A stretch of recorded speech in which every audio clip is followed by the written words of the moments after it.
Hello friends, Vardhan academy में आप सभी का स्वागत है। दोस्तों, एनआईएमएस डीएलएड की जो बुक्स हम लोगों ने स्टार्ट की हैं केबीएसपीआरटी सीडीपी के जो पोर्शन है उसको कंप्लीट करने के लिए, उसमें लगभग 30 से 35 नंबर तक का आपका फंस जाएगा। ठीक है, तो उसमें हम लोगों की पहली यूनिट कंप्लीट हो चुके हैं। आज हम लोग पढ़ेंगे सेकेंड यूनिट। ठीक है, सेकेंड यूनिट आप लोगों के लिए बहुत इंपॉर्टेंट है, क्योंकि इस पर देखिए सेकेंड यूनिट में दो पार्ट में हम लोग करवाएंगे। पहले में आपकी ये जितने भी आयोग हैं, ये संस्तुतियाँ हैं, ठीक है, यशपाल समिति तक, और दूसरी जो होगी वो तो आप लोग यहाँ पे देख ही सकते हैं, राष्ट्रीय शिक्षा नीतियाँ हैं, सभी होंगी। इसमें 2020 वाली राष्ट्रीय शिक्षा नीति नहीं है, वो हम अलग से करवा देंगे, और एनसीएफ भी है आपका। ठीक है, तो ये काफ़ी इंपॉर्टेंट। इसके बाद जो अगली वीडियो होगी, आज हम लोग ये सारी चीज़ें जितने भी ये आयोग और समितियां हैं इनको कंप्लीट करेंगे। उसके बाद हम लोग करेंगे अगली वीडियो जो कल आपकी आएगी, उम्मीद है वो राष्ट्रीय शिक्षा नीति और एनसीएफ को कंप्लीट करेंगे। ठीक है, तो ये काफ़ी इंपॉर्टेंट है। देखिए 30-35 किताबें चलती हैं आपकी, 30 से 32 तक चलती हैं एनआईएस डीएलएड में, लेकिन जो भी इंपॉर्टेंट है 8-10 बुक्स ऐसी हैं जो काफ़ी इंपॉर्टेंट है आप लोगों के लिए। और मेरी पूरी कोशिश है कि आपके एग्जाम से लगभग 1 महीने पहले तक ही ये जो 8-10 बुक्स हैं इनको कंप्लीट करवा दिया जाए। ठीक है, तो चलिए आज की वीडियो स्टार्ट करते हैं। वीडियो के लास्ट में जैसा भी रिस्पॉन्स हो आप लोग कमेंट बॉक्स में जरूर दीजिएगा, सही हो तो भी दीजिएगा, कुछ आपको सजेशन देना हो वो भी आप लोग दे सकते हैं। ठीक, तो चलिए आज की वीडियो स्टार्ट करते हैं। आज हम लोग जो पढ़ेंगे वो पढ़ेंगे राधाकृष्णन आयोग, मुदालियर आयोग, महिला शिक्षा पर राष्ट्रीय समिति, दुर्गाबाई देशमुख समिति, कोठारी आयोग और यशपाल समिति। ठीक है, इसके बाद इसके आगे से ही फिर राष्ट्रीय शिक्षा नीतियाँ और एनसीएफ हम लोग कल देखेंगे। ठीक, तो सबसे पहले ये सेकंड यूनिट हमने स्टार्ट की है। इसमें सबसे पहले क्या दिया गया है, नोट में यहाँ पे लिखा अनुच्छेद 45, यह सरकार का दायित्व होगा, ये कहा गया था। ठीक है, कि जब हम लोगों का यहाँ पे पहले समझ लीजिए कि जब आप सभी को पता ही होगा कि 26 जनवरी 1950 को 26 जनवरी 1950 को हमारा जो संविधान है वो लागू हो गया था। तब कहा गया था कि यह सरकार का दायित्व होगा कि संविधान के लागू होने के 10 वर्ष के अंदर देश के सभी बच्चों को, जब तक वे 14 वर्ष के नहीं हो जाते,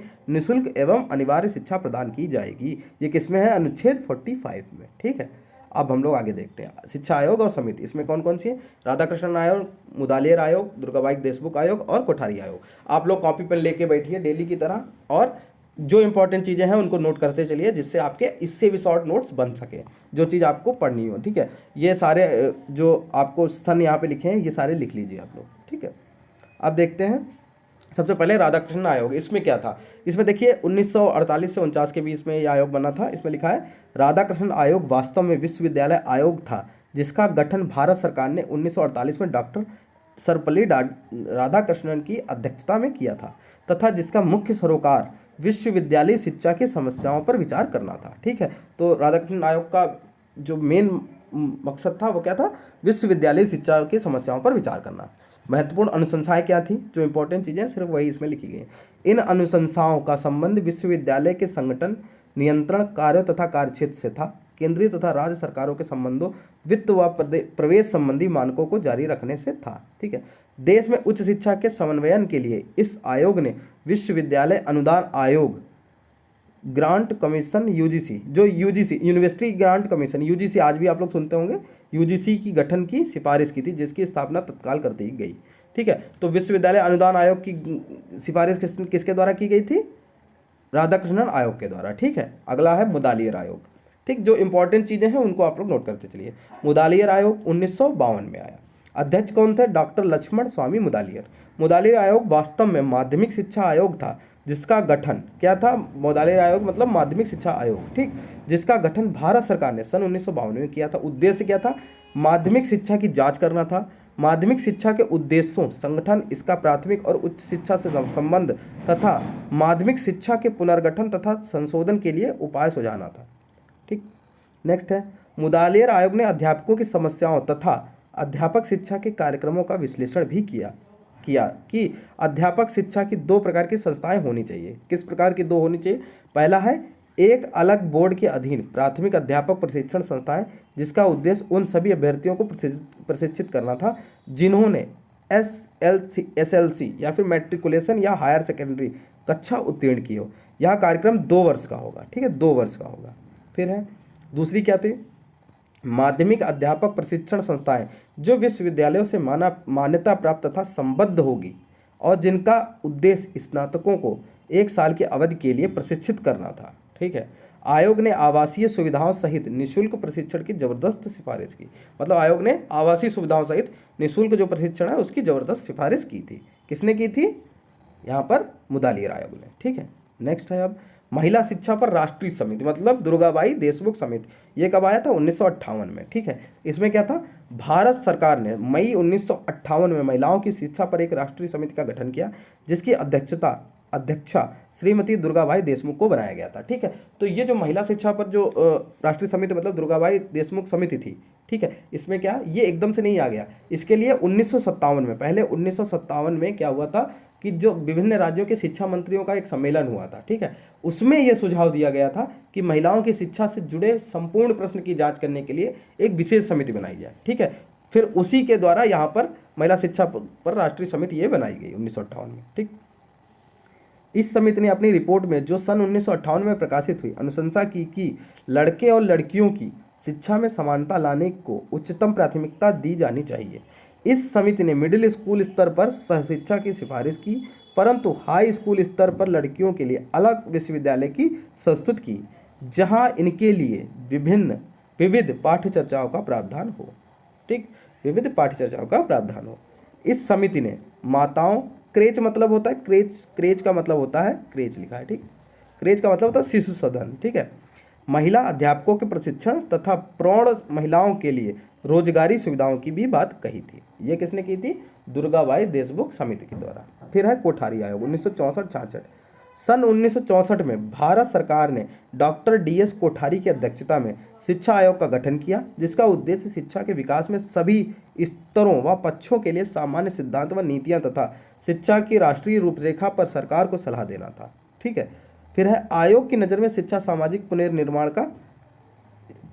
का, राष्ट्र निर्माण का तथा विकास में सरकार के साथ लोगों की साझेदारी के विषय में अवगत कराने के लिए एक मुख्य साधन होती है। ठीक है, अगला है आयोग के विचार में शिक्षा के लक्ष्य तथा उन्हें साकार करने के लिए निम्नलिखित संस्तुतियाँ की गई।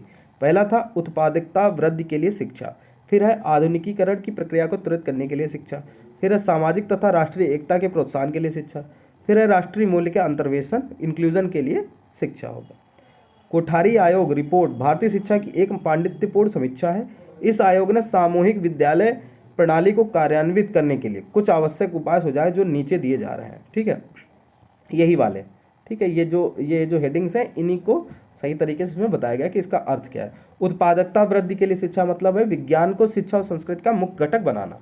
ठीक है, फिर है सामाजिक रूप से सामान्य शिक्षा को एक अभिन्न भाग के रूप में रखना। ठीक, फिर है उद्योग तथा कृषि की आवश्यकताओं को पूरा करने के लिए शिक्षा का व्यवसायीकरण करना। ठीक है, फिर है विश्वविद्यालय में वैज्ञानिक तथा प्रौद्योगिक शोध मतलब रिसर्च तथा शिक्षा में सुधार लाना। ठीक, फिर दूसरा था आधुनिकीकरण की प्रक्रिया को त्वरित करने के लिए शिक्षा। इसमें क्या था? अध्यापन की नई विधियों को अपनाना। ठीक, आधुनिकीकरण करने के लिए अध्यापन की नई विधियों के लिए। ठीक है, फिर है वांछनीय अभिवृत्तियों, मूल्यों तथा स्वाध्याय जैसे अनिवार्य कौशलों को विकसित करना, मतलब कौशल विकसित करने के लिए यहाँ पे कहा गया।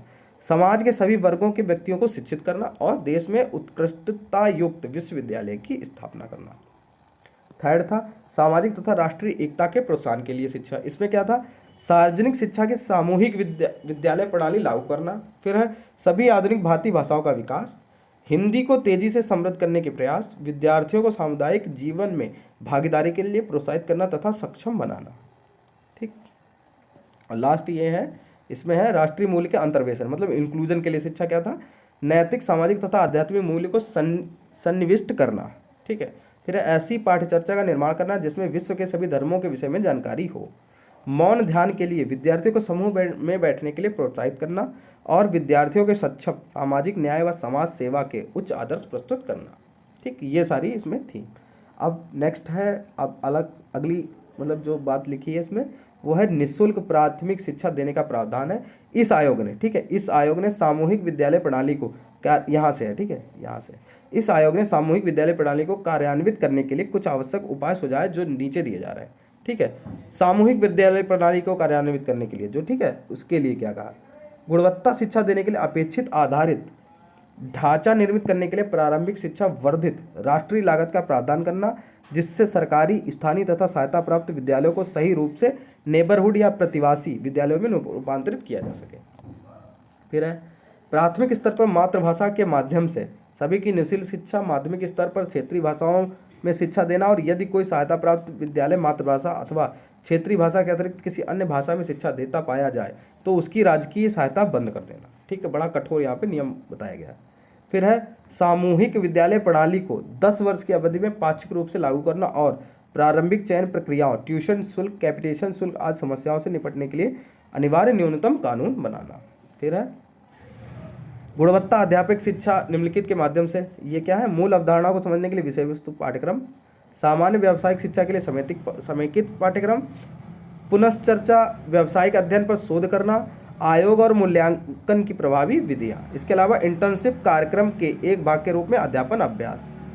अब देखिए लास्ट जो है वो है यशपाल समिति 1992। ठीक है, इसमें क्या है, सन 1992 में भारत सरकार ने प्रोफेसर यशपाल की अध्यक्षता में एक राष्ट्रीय सलाहकार समिति का गठन किया, जिसका कार्य विद्यालयी बच्चों पर से शैक्षिक बोझ को कम करने को उपाय सुझाना था। ठीक है, इसमें स्पेशली ये कहा गया था कि जो किताबें हैं वो विद्यालय की मतलब प्रॉपर्टी होनी चाहिए, मतलब विद्यालय में पहले से ही बुक्स होनी चाहिए, बच्चे खाली हाथ आने चाहिए स्कूल और वहाँ पर उनको किताबें दी जानी चाहिए, उनकी पढ़ाई वहाँ उन्हीं किताबों से हो, पढ़ाई कर लें, फिर उसके बाद जब छुट्टी हो तो फिर किताबें फिर विद्यालय में ही रहें और बच्चे अपने घर चले जाएं, मतलब बोझ को कम करना था। ठीक है, अब इसमें है बच्चों पर बोझ की समस्या का कारण केवल पाठ्यचर्चा परिरूप, त्रुटिपूर्ण, कमजोर विद्यालय प्रशासन या पाठ्यपुस्तकें उपलब्ध नहीं है से ही नहीं, अपितु हम वास्तविक योग्यता सक्षमता के विकास की तुलना में बच्चों की अर्हताओं या डिग्रियों को अधिक महत्व देते हैं। इसका संबंध ज्ञान विस्फोट तथा पकड़ लेना, कैचिंग संश्लेषण से है। मतलब हम लोग अक्सर क्या करते हैं कि यहाँ पर लिखा है पाठचर्चा परिपूर्ण, त्रुटिपूर्ण, कमजोर विद्यालय प्रशासन या पाठ्यपुस्तकें उपयुक्त नहीं है से ही नहीं, मतलब सिर्फ पाठ्यपुस्तकों से ही नहीं है, हम वास्तविक योग्यता सक्षमता के विकास की तुलना में बच्चों की अर्हताओं या डिग्रियों को अधिक महत्व देते हैं, मतलब डिग्रियों और इनको ज़्यादा वैल्यू दी जाती है। हालांकि अब धीमे धीमे अगर वर्तमान परिप्रेक्ष्य में देखा जाए तो चीज़ें थोड़ी थोड़ी बदल रही हैं। ठीक है, नेक्स्ट है वैज्ञानिकों और विभिन्न विषयों के विशेषज्ञों को पाठ्य पुस्तकों के निर्माण में परामर्शदाता के रूप में सम्मिलित किया जाना चाहिए, न कि पुस्तक लेखक के रूप में। समिति ने प्रतिस्पर्धाओं तथा व्यक्तिगत उपलब्धियों को पुरस्कृत करने को हतोत्साहित किया है। ठीक है, व्यक्तिगत उपलब्धियों को पुरस्कृत करने को हतोत्साहित किया है। इसके विपरीत सहयोग, इसके विपरीत मतलब सिर्फ व्यक्तिगत चीज़ों को, उपलब्धियों को हतोत्साहित करने के लिए कहा, लेकिन इसके विपरीत सहयोग, सामूहिक क्रियाकलाप आदि को प्रोत्साहित करने की सिफारिश की है, क्योंकि इससे विद्यालयों में सहयोगात्मक अधिगम को बढ़ावा मिलता है। ठीक, समिति का यह दृढ़ मत था कि बच्चों को प्रतिदिन विद्यालय में बहुत भारी बस्ता लाने के लिए विवश नहीं किया जाना चाहिए, वही बात जो मैंने स्टार्टिंग में आपको बताई। ठीक है, समिति द्वारा यह सुझाव दिया गया कि प्राथमिक कक्षाओं में सभी विषयों में पाठ्य चर्चा तथा पाठ्य पुस्तकें अवधारणा आधारित होनी चाहिए। फिर है अधिगम की गुणवत्ता को सुधारने के लिए यशपाल समिति यह चाहती थी कि निजी विद्यालयों को मान्यता प्रदान करने संबंधी मानदंड जो है वो कठोर होने चाहिए। ठीक, मानदंड क्या है, विद्यालय ग्रेडिंग में प्राप्त श्रेणी, समाज में प्रतिशतता, उपस्थिति हाजिरी प्रतिशतता, शिक्षा के गुणवत्तापूर्ण मानक होने चाहिए। यशपाल समिति ने एक कठोर पूर्ण व गहन अध्यापक शिक्षा कार्यक्रम की सिफारिश की थी। ठीक है, तो आज की इसमें हम लोगों का इतना ही है, आज की वीडियो में इतना ही पोर्शन है, मतलब ये हमारा यहाँ से यहाँ तक का कंप्लीट हो गया यशपाल समिति। अब हम पढ़ेंगे इसके बाद राष्ट्रीय शिक्षा नीतियाँ। ठीक है, राष्ट्रीय शिक्षा नीतियाँ हैं, इसको हम लोग पढ़ेंगे और एनसीएफ को पढ़ेंगे। ठीक, काफ़ी इंपॉर्टेंट है। एक दो लोगों ने कल पिछली बार कमेंट किया था कि सर ये तो सिलेबस से बाहर है, तो नहीं है, बिल्कुल सिलेबस से बाहर नहीं है।